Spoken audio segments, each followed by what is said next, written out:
Okay. Oh boy, it's a few minutes late. We are in chapter 21. We've been learning this story. Oh, here we have David. David has arrived. We're at chapter 21 of the book of Shmuel Beis, and we have been talking about the famine that took place. Wow. Wow, that was from let's really mute everyone. Yeah. So this famine that took place for 3 years. And I was mentioning to you that there is a discussion in the commentaries. Did this take place now? Or is this story put here, but really it took place earlier on? Because as we can imagine, this is the end. We're slowly coming to the end of King David's life. He already had all of his battles with, or I should say rebellions already. We're going to see a little battles after, but he's basically, coming to, it's going to come to an end. The book is just about over. I mean, we only have a few chapters left. So we're in chapter 21, and we're talking about this famine. So when did the famine happen? So really, the source of this discussion is the Talmudic statement in the tractate called Yevamos. And the tractate over here says, in this Talmud, I just want to read for you a little of the Talmud because it's very applicable to understanding this chapter. So the Talmud mentions here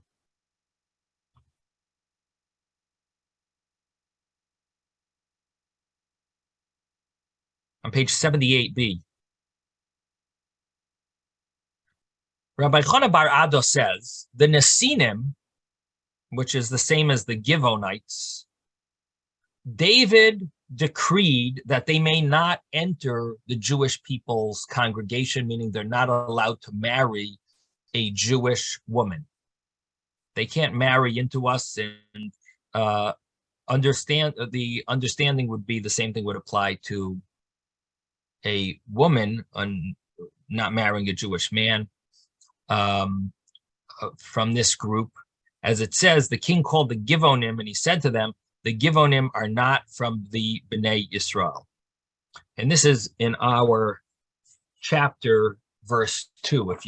If you remember from, well, I don't know if we actually did it inside, but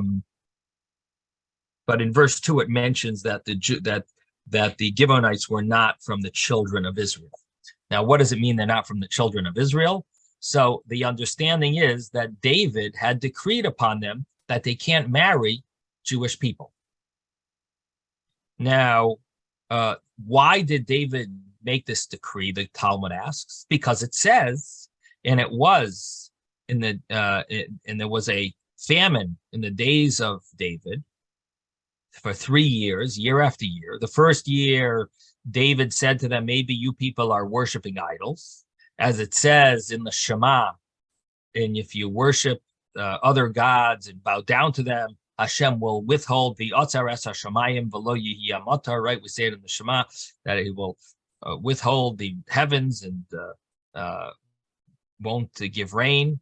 And so they checked. They did their research. David appointed investigators to check, and there was no issue with people sinning with idol worship. So the second year, they said, well, David said, well, maybe there's a different sin, meaning a sin of adultery.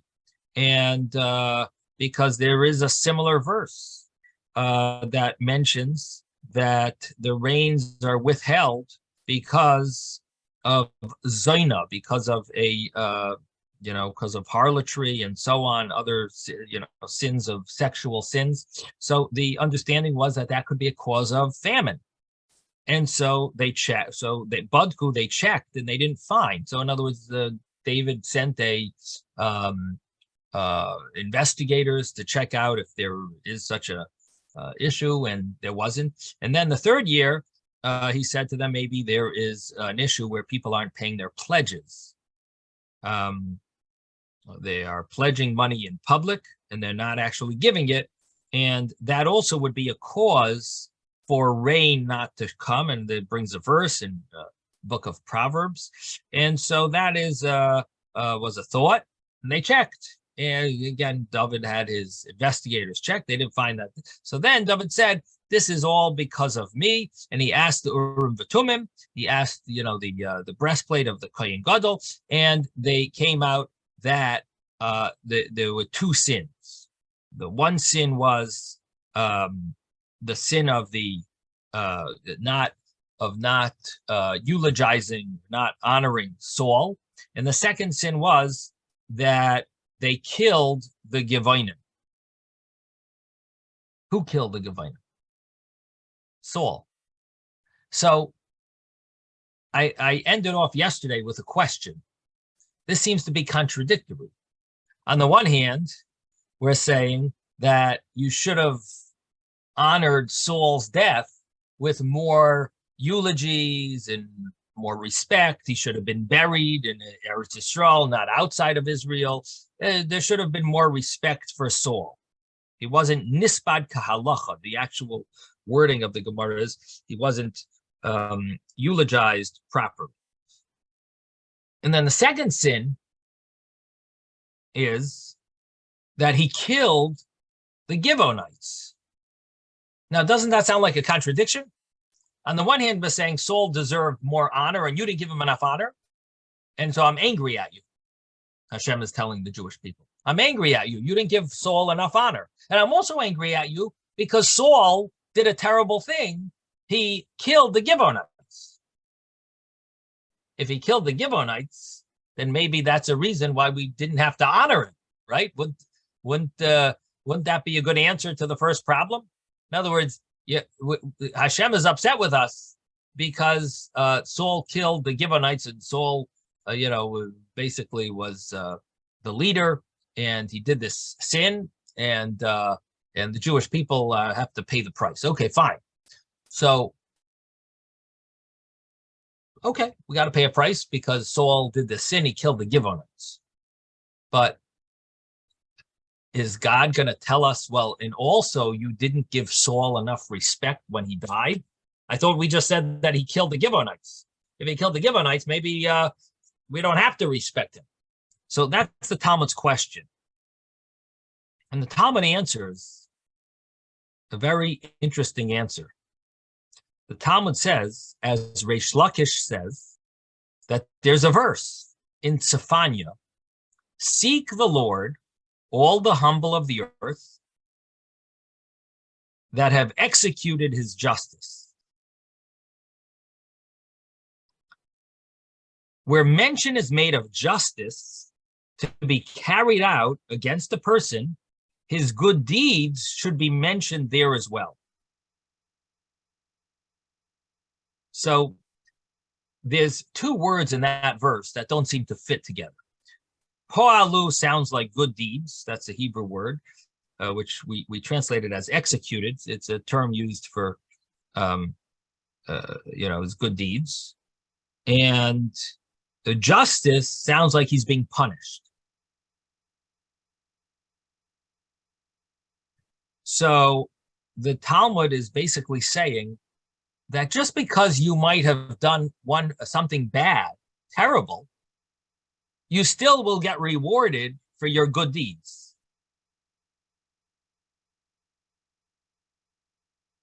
You're going to be judged? You did a sin? Okay. You shouldn't have killed out that city of Noiv, and you killed out the Givonites. Terrible. But you also deserve honor because all the good deeds that you did. In fact, it says that in King Saul's days, no one worshipped idols. He removed all the idol worship and so on. So the Gemara is basically saying that it's not a contradiction. Saul did something wrong. He also did a lot of things right. You're getting punished because of the killing of the Givonites. You're getting punished because you didn't honor Saul. It's not a contradiction. Now, why were the Jewish people punished for Saul's killing the Givonites? Because they should have protested. We should have protested when Saul killed the Gibeonites. So it seems like we had a little guilt there, even though the king made that decision of killing the Gibeonites, which we'll soon see what that means, killing the Gibeonites. But there was some, at least some of the commentaries mention this, that there was some element of guilt. Now, the Gemara continues and says that David said, and this is a very important line here as well. David said, okay, we just got punished, 3 years of famine. And one of the reasons is Saul, we didn't eulogize. So David said, with regard to the eulogy of Saul, Shaul nafku lahu.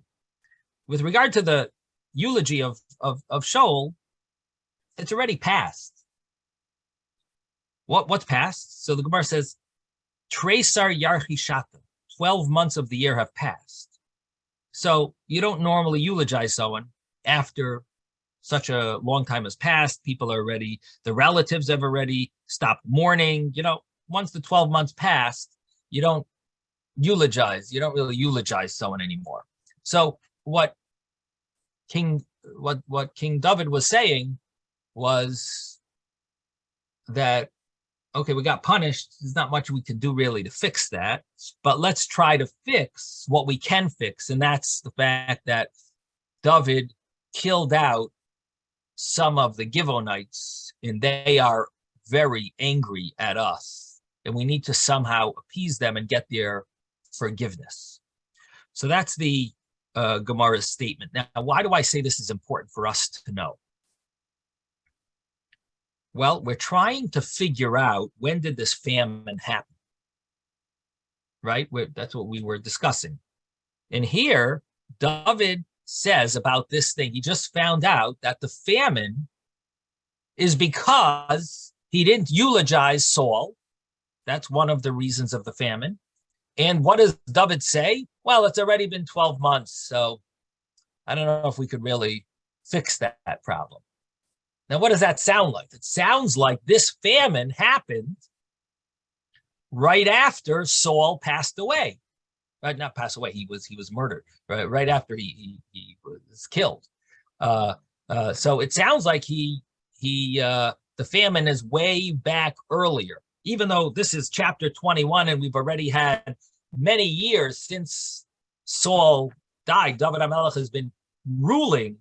He rules altogether for 40 years. He's already ruled maybe 30 years, where we're up to here, and this is. This is quite surprising that the Gemara says that 12 months have passed. So Rashi on the Gemara there says, don't get surprised from the 12 months. The Gemara says 12 months because there is a concept of once 12 months passes, you don't really do much eulogies anymore. But really, this is close to 30 years because it's at the end of David's life. It says 12 months because that's the halachic ramification, comes after 12 months. The rule of not eulogizing comes after 12 months, but in truth, this is we're dealing with 30 years. 30 years have passed. So that's Rashi's interpretation. But that's not the only interpretation. There's a Pirkei de Rebbe Eliezer that says, the Gemara says 12 months. In other words, he understood, at least from the Pirkei de Rebbe Eliezer, it's understood that he learned that this story happened 12 months later. Or the famine was started 12 months later, and now it's 3 years or so after. But it started 12 months after. So that's another interpretation. And the other interpretation is that it really belongs here exactly where it says it. So these are different interpretations when this story happens based on this Gemara. Yes, David Olinsky. You're saying that the people should have protested against Saul when he did this. So the question is, we learned previously that a person who protests against the king is liable to the death penalty.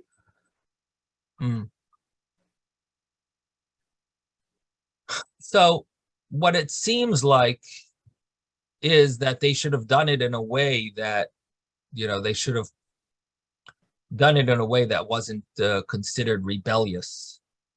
Being that they're basing it on, David killing out Noiv, which they're claiming that it was against halacha. So either one of two things I want to tell you. Either it doesn't matter if this is the wrong thing. You don't protest against the king when he chooses on his own to do something that's acceptable. But you can protest when it's against Jewish law. That's number one. And number two, there are ways of protesting that could be that they're not, considered rebellious if you are doing it in an organized way. So both points are important to know. In other words, you don't want to be considered as if you went along with it. So this is the story here of the famine, that it happened, and it happened for three. It took place. It was a 3-year famine, and finally David figured out why this famine was happening. It was a revelation from the Urim V'Tumim that he got a message from the Urim V'Tumim, what the reason was. Now, the Gemara continues, and it discusses this at length, and it mentions that as for the Givonites, he says, let's go and appease them. And it brings the verse here that in the beginning verses of our chapter. He says, and the king called the Givonites and said to them, what shall I do for you? And with what shall I make atonement? That you may bless the inheritance of the Lord. And the Givonites said to him, it's not a matter of silver or gold between us and Shaul or his house. Neither is it for us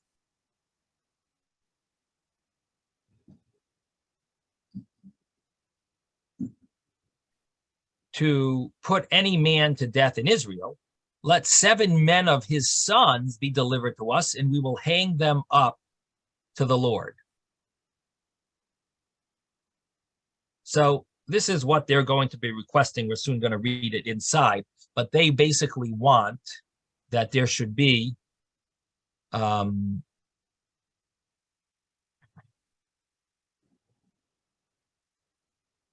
don't want money. They don't want to kill the Jewish people. They want to kill Shaul's family. They want 7 of his people. And then it says he tried to appease them, which means like in another way, and they would not be appeased. So David said there is 3 distinguishing marks of this nation, the Jewish people. They're merciful, they have shame, and they do acts of kindness. And it brings verses about this.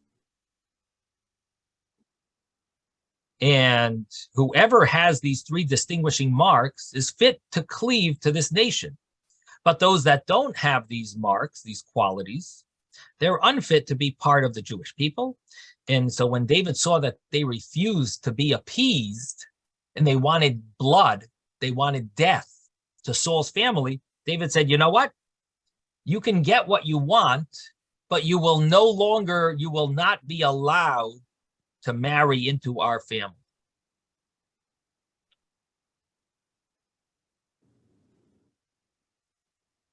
And then the Gemara mentions that how did David choose which ones from the descendants of Shaul would get killed. So it says he passed all of Saul's descendants before the ark, and whoever was held back by the ark that he couldn't move, they were condemned to death, and whoever was not held back was allowed to live. In the Talmud, again, I'm reading page 79 of the Talmud of Yevamos. And the Talmud then asks, what does it mean that the king had mercy? Verse 7 that we'll soon see in our chapter, that the king had mercy, he had pity on Mephibosheth, who was the son of David's best friend, Yonasan. So So the Gemara says it means that he did not pass him before the ark. So the Gemara asks, is it possible that there was favoritism here? It's if the decision was made by heaven that they have to die, how could David choose? It's not up to David to choose. If they deserve death, they deserve death. So the Gemara says David put him before the ark, and he asked for mercy from God, and the ark released him. The Gemara is still not satisfied with that, and the Gemara then says David asked for mercy that the ark should not hold him back, and that sure enough, that's what happened.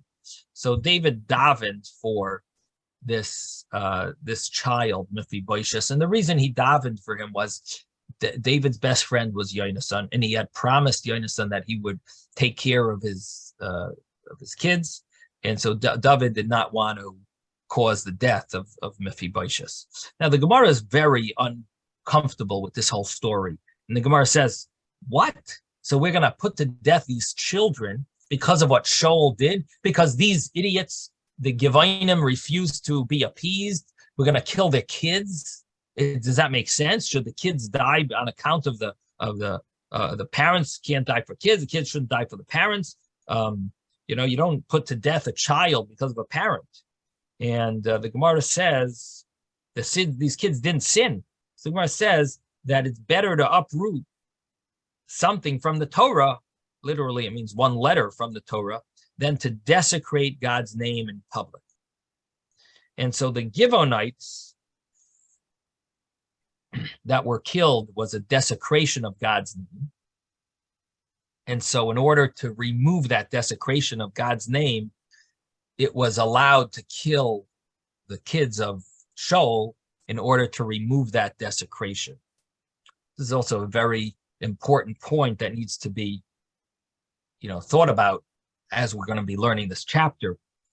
And it talks about Ritzpah, who was the mother of two of the kids, and mentions how she took sackcloth, spread it for her upon the rock from the beginning of the harvest until water was poured upon them from heaven. In other words, until it started raining, she stayed. She allowed neither birds of the air to rest on them by day, nor the beasts of the field by night. And this is basically a continuation of the story that they actually were hanged. The Givonites hung them, and they stayed hanged for 6 months.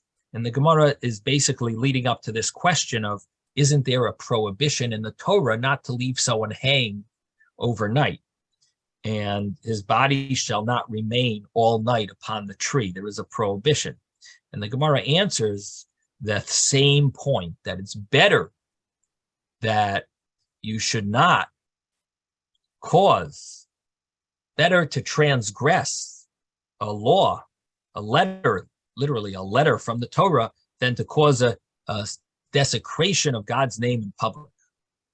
And the Gemara explains this. The Gemara says people would walk by and they would say, "What are these children of a king doing hanged?" This happened for 6 months. They were hanged. These children of Saul, King Saul. What are they doing? And what did they do wrong? And the answer that was given to them was that they are the sons of the kings, and they laid their hands or caused harm to mistreating converts. So the people were like, "Really? The kings get punished? Even the children of kings?"